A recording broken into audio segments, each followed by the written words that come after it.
All right, guys, Ask a Felon back with another one for you. Hope everybody's having a good Saturday. I'm going to do some questions on the list. First question was, what scares me now? I don't know if it's something that everybody who's been to prison fears, but I always feel like any day a cop could come and get me for anything. Like, because when you go to RDC, which is the Diagnostic Center for Prison, you go there before you go to prison. They take your DNA, they take your fingerprints, which you get your fingerprints when you go to jail anyway, and they put it in the NCIC, which is a national crime base.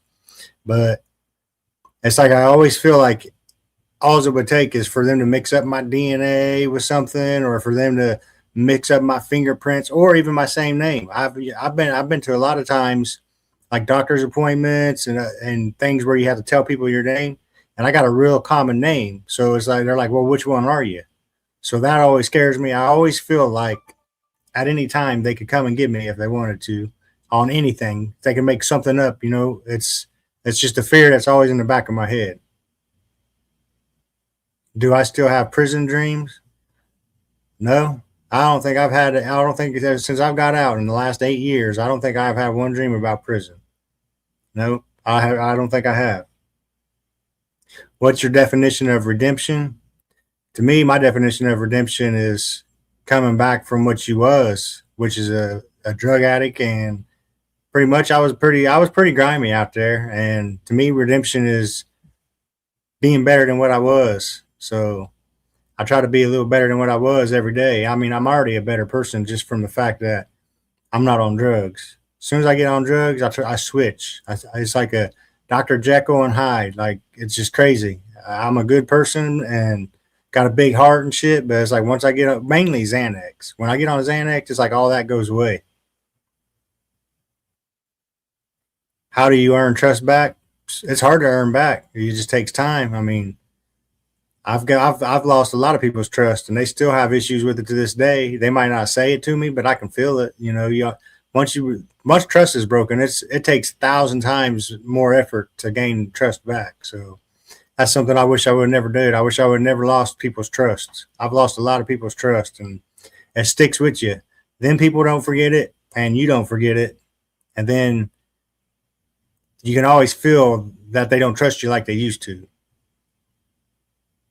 Can a felon have a normal life? Yep, 100%, absolutely can. I'm not one of them people who gets out of prison and says, "Oh, I can't do this because I'm a felon.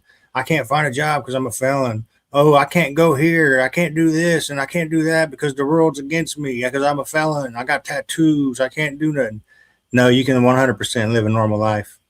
Now, maybe if you're on probation or something, I mean, that's a normal life. It just means you can't do things that everybody else gets to do, like you can't drink, if you can't do drugs, if you don't, I mean, but if you're on probation and you're actually trying to change, you ain't going to want to do drugs anyway. So, yeah, a felon can 100% live a normal life. What's the best compliment you received since getting out? Just how people notice how much I've changed. Like, that's the biggest accomplishment I say that's the biggest compliment I've been given is you've changed a lot since you got out of prison. And it's not like I've changed for the worse. Can't be no worse than what I was when I was out here messed up on pills and doing all kinds of grimy stuff, people. What's the worst insult? You ain't changed. People who don't know me think, oh, you ain't changed. Like I said in another video earlier, people you ain't seen in years, but since before you went to prison, and they see you after prison, and they still got that impression that you're the same guy you was before you went to prison. Have I ever wanted to quit trying? Yep. I've wanted to quit trying so many times. And the reason I get like that is because I'm a person with a good heart, care about people, try not to embarrass people. I go out of my way to make people feel comfortable. But people who are out here doing all this grimy, like true grimy stuff, like the low life liars, like I know several people who every word that comes out of their mouth is a lie. You better go check if they say it's raining. If they say the sky's blue, you better go check because they lie. Like that's how much the people I know that I've been around and seen. It's like lying is a normal thing for them. I've never been one of them people. I'd rather be quiet and not have nothing to say than have to lie to have a conversation. So it makes you want to quit trying. It's like, damn, if I'm good hearted and I'm actually a good person and I'm getting this part of life, and then this low life over here who's all strung out and lies every word that comes out of their mouth's a lie, they're living decent. It's like the good shit happens to bad people and the bad shit happens to good people. What's the one thing prison can't take from you? Who you are. Unless you get in there and you've been through some real traumatic shit, it can't take from you who you are. Only if to me, all it's done was bring out a better version of who I am, honestly, because it gave me an outlook on life. Like, I'm real close with my family, and that was usually before I went to prison around my family. And once you go to prison, you get stuck in a whole different world. It's a whole different prison is a whole different world. Like, it's like going from a time warp or a dimension warp. You know, it's from normal life to now you got to go in here and you got to be this person because that's the only way you can be. You can't go in there acting like you normally do because some people, like me, I'm usually friendly. I like to laugh. I like to joke around. But if you go in prison being like that, then somebody's going to take that for weakness because I have people do that a lot. They mistake my kindness for weakness because, like I said in another video, like I have plenty of opportunities to say something. Just for example, say if somebody was to embarrass me, I could, knowing I can embarrass them 10 times harder, I won't do it just because I don't know. I just don't stoop to that. Like, I just don't stoop as low as a lot of people. Like, if people who used to try to turn me in, I've had plenty of opportunities since I've been out that I could have turned them in on shit, but that's not in me. It's either in you or it ain't. I don't care. As people say, oh, I could do it if they did it to me. I used to think that, but if you're that type of person who can't break down and do some unmoral shit like that, like call DCF on kids even though they did you, or call and turn people in on a warrant even though they did you, or tell your job that you're on drugs or something even though they did you, and you could do something to them 10 times worse. It's either in you or it ain't, and it's just not in me. And I think a lot of times that's why people do what they do because they know, oh, I know him. He ain't going to do that. I don't care how mad I make him. I know he won't stoop that low. And so, yeah, sometimes that does make you feel like I might as well just quit trying. But I've been through a lot worse. And prison, it was rough. But the stuff I've been through after I've got out, being married, losing my wife, getting her back, being married, losing my wife, kids, getting used to that life, and then not having them. Now I ain't got them. Now it's just me. I'm starting to lose my purpose, and I'm wondering what my purpose is now. So yeah, it's getting hard. I'm just trying to keep an outlook of, okay, well, I got my YouTube going. I could try that. That gives me like an outlet to vent sometimes, and but yeah, it's sometimes it makes you feel like quit trying, but I'm not going to do it. I've never been one to quit. I've been drugged through the mud lots, and I won't give up. What kept you going?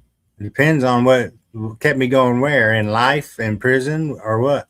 What kept me going in prison was I knew my parents don't have much longer to be on this earth, so I wasn't going to spend my time in there. And that was a thought I had every time I wanted to fight somebody or every time I wanted to do some drugs in there. It was like, no, because how long is my mom going to be around? What if I spend 20 years in here and I have to do my whole 20-year sentence? I would never see my mom again. So it's like, yeah, it ain't worth it. Run your mouth, put your hands on me, and it's a different story, What's one thing prison did take from me? The only thing prison really took from me was time away from my family.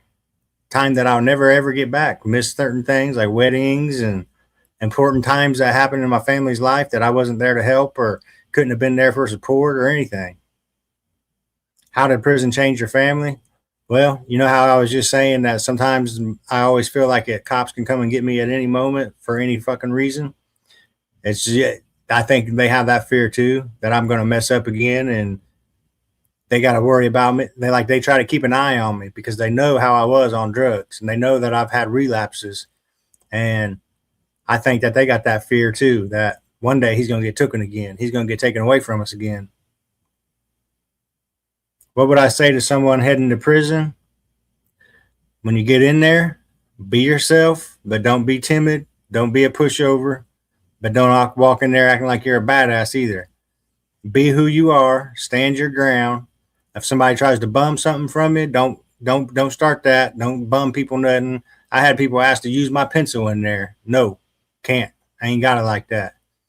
not trying to say you got to be a dick. Just be like, because the reason I say that is because if you give a mouse a cookie, it's going to ask for a glass of milk. And there's a lot of mice inside prison. So if you give them a cookie, they're going to be wanting a glass of milk, and then it's going to be a napkin to pat their mouth, and then it's going to be a chair to fall asleep in. So yeah, it's like, don't you give a mouse a cookie. So don't give nobody nothing in there at all. Don't give anybody in there nothing. Damn, I got my words mixed. But yeah, don't give anybody in there anything. I mean, but I guess it's to each his own. I mean, if it depends on if it's somebody who's going to go in there and actually try to do their time and come home, or is it somebody who's going to get in there and be like, oh, this is like college dorm. I'm going to party. I'm going to get high. I'm going to fuck off. So I would say be your own person. Don't kiss ass. Don't bow down. And don't start handing out something. As little as that sounds, handing something out to somebody, if they ask for something, that's them testing you to see if you're soft or not, basically. Like they'll test the waters. Oh, hey, can I bum a soup? Nope, ain't got it like that. You just carried in a big ass bag of compliments. I know, but I ain't got it like that for you. It's that simple. You ain't got to be shitty. You ain't got to be try to act tough to them or nothing. Nope, I ain't got it like that. Sorry. What does loyalty really mean? It means somebody who ain't gonna go behind your back and talk shit. Who's gonna be there for you as much as you're there for them. And mainly, that's going to stand their ground for you when you ain't around. When they're not by you or you're not in their face or nothing, they're going to do the same shit that they do around you to your face. So, for example, loyalty means if you're over at somebody else's house and they're talking shit about somebody and you're supposed to be friends with that person, be loyal to them. Like being there for somebody. Stand up for them when it's called for. What's something I still struggle with? I still struggle with triggers all the time. Like today, it's a rainy ass ugly day. I ain't got a whole lot going on, and it's like I seen something. It was a video or something I seen on here, and it made me feel like, damn, I could use a Xanax. But I know Xanax are the devil, so I don't mess with them no more. How has your definition of happiness changed? That's a good one because that's changed a lot. Now my definition of happiness is just being able to have a job and come home to a house, be around the people I love. It's that simple. That's how simple life really is. It ain't got to be all complicated like a lot of people make it. It's really that simple. Get a job, come home from work, spend time with your family, whether it be your brothers, your sisters, your mom, your dad, or whether it be your wife and your kids. It's that simple. Like it was that simple when I was married. Go to work, come home, spend some time with the kids for a little bit. They go to bed, spend some time with the wife. Get up and do it all again the next day. My definition of happiness is that simple.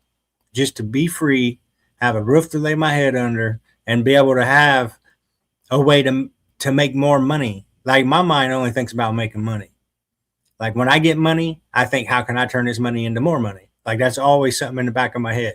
I don't know why. I've always been that way my whole life, and I've always been able to find ways to make money. But it's like money to me when I get my check or something, it's like, ooh, how can I turn this into more? It's just the way my mind works. But happiness to me is pretty simple now. Before I used to never know, but now I got out of prison, got married, had kids, lived with them, and had a whole family going. I know how simple happiness is. But with that being said, guys, I'm gonna go ahead and end this video. If you guys would, please hit that like, share, comment some comments. If you guys want to see some police videos, let me know. If you guys would like that, would it get me more subscribers? Would it get me more likes? You guys want to see some police videos or any kind of videos? I like doing the TikTok compilations, like creepy TikToks, conspiracy theories. If you guys would be interested in me doing them, throw it down in the comments. I'll start busting them out if that's what you want. Also, throw your questions in there. I got a big list of questions, but they keep coming. So, with that being said, guys, enjoy your Saturday. Have a good one. See ya.